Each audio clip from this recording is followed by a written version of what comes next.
Coming to you with the Public Affairs Hour. This episode is called Dr. Policy. James Hendrick here at the James A. Hendrick School of Leadership. And now, ladies and gentlemen, without any further ado, Dr. Policy.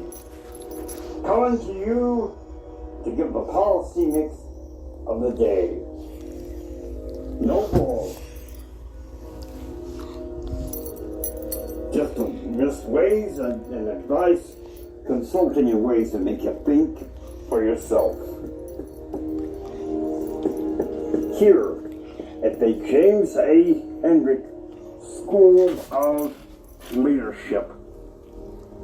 Get ready, because the Dr. Policy, his class, is in session.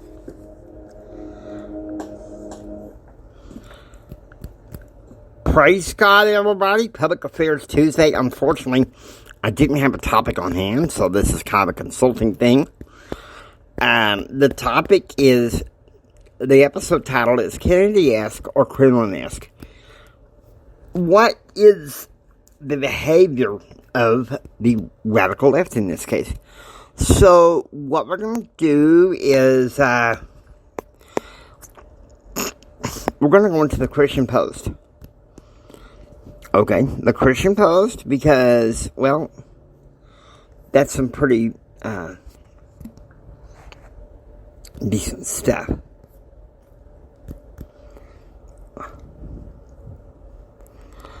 Okay, let's see here.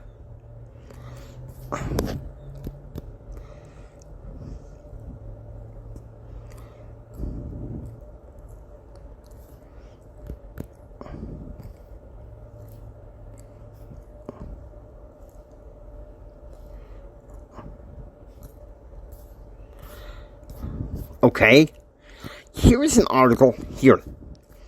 Vanderbilt temporarily halts performing body-mutilating sex change surprise on kids.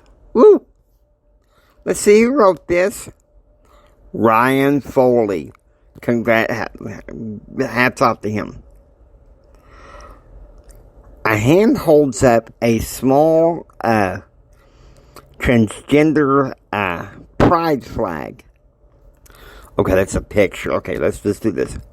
Vanderbilt University Medical Center has agreed to temporarily stop performing body-mutilating sex change surprise on minors suffering from gender dysphoria following backlash from the public and elected officials. Jason Zachary, Republican state representative from Tennessee, shared a letter on Twitter that he received from the Nashville-based medical center on Friday.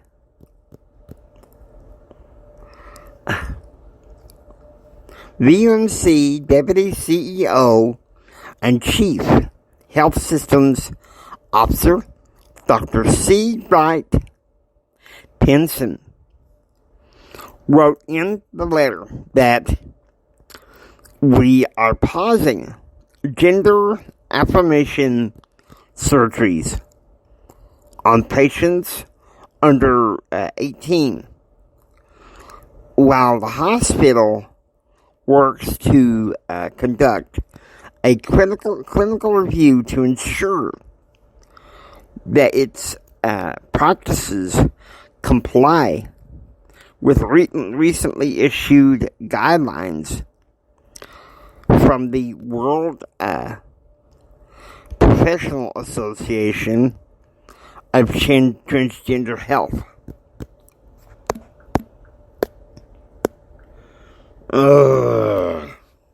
Garbage. This is not Kennedyaesque. This is not Kennedyaesque. Now, granted, his best friend, Lynn Billings, was according to what I read in some biographies and research, was in some ways homosexual. Now, JFK didn't judge him per se, but I don't think that John F. Kennedy would have liked it totally. I'm just being honest with you. Because reading one of his biographies and some of the letters he wrote to his best friend, I think he was secretly hoping that he could turn his best friend into heterosexual. Now you may say, well, Jimmy, what does that have to do with the transgender thing? Let me ask you this. Gender dysphoria, huh? Why can't that person go through counseling and mental health things, okay? This little nut job conspiracy stuff, they want to cooperate with world standards on transgender health. What the heck? That doesn't solve the whole problem. Okay? We need to stop this indoctrination of over-sexualizing our kids. Now, I'm going to be honest with you.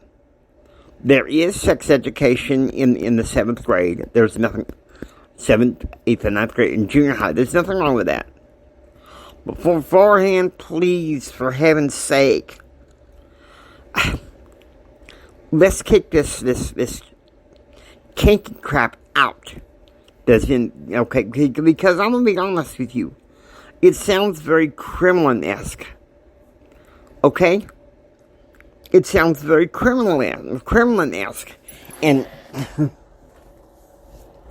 I know I've said I would try to cover the news in a way that wasn't going to make me angry.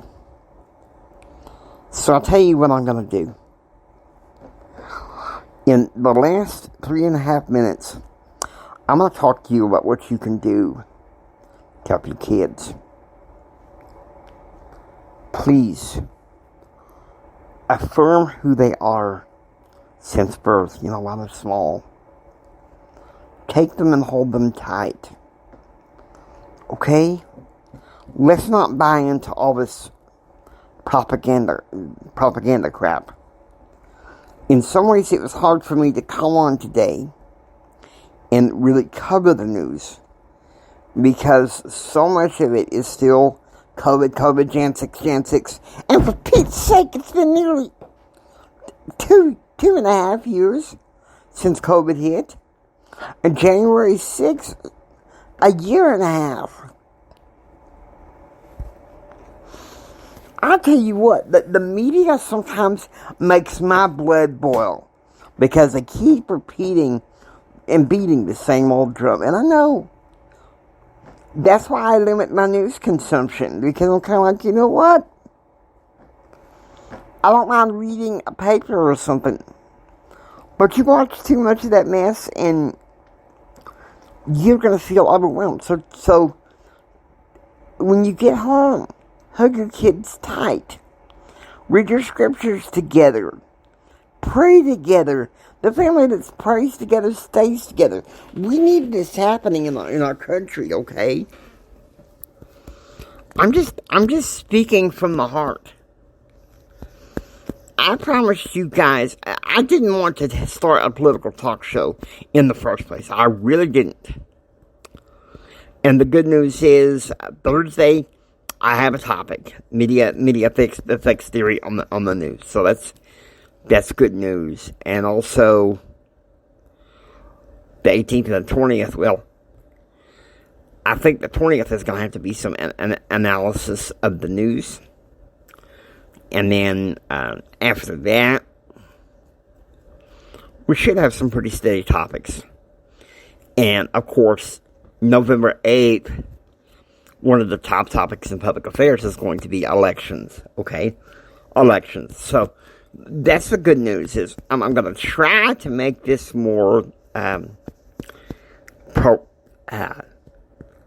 proactive, okay? Because we had enough crap as it is. Many of you guys know that. Many of you guys know that I started this program to make things more proactive against the distracted, defiant culture, if you know what I mean. Because we can do better. Now, I hope you enjoy listening to the James A. Hendricks School Leadership. If you like what you hear, please subscribe and become a part of the James A. Hendricks School Leadership Classroom. This is Jimi Hendrix saying until next time, take care and be proactively informed. Tomorrow we're going to be talking about liberal versus liberty. We're going to be covering the news. But it's going to get better, guys. It's going to get better, I promise you. Take care. And God bless each and every single one of you guys, okay?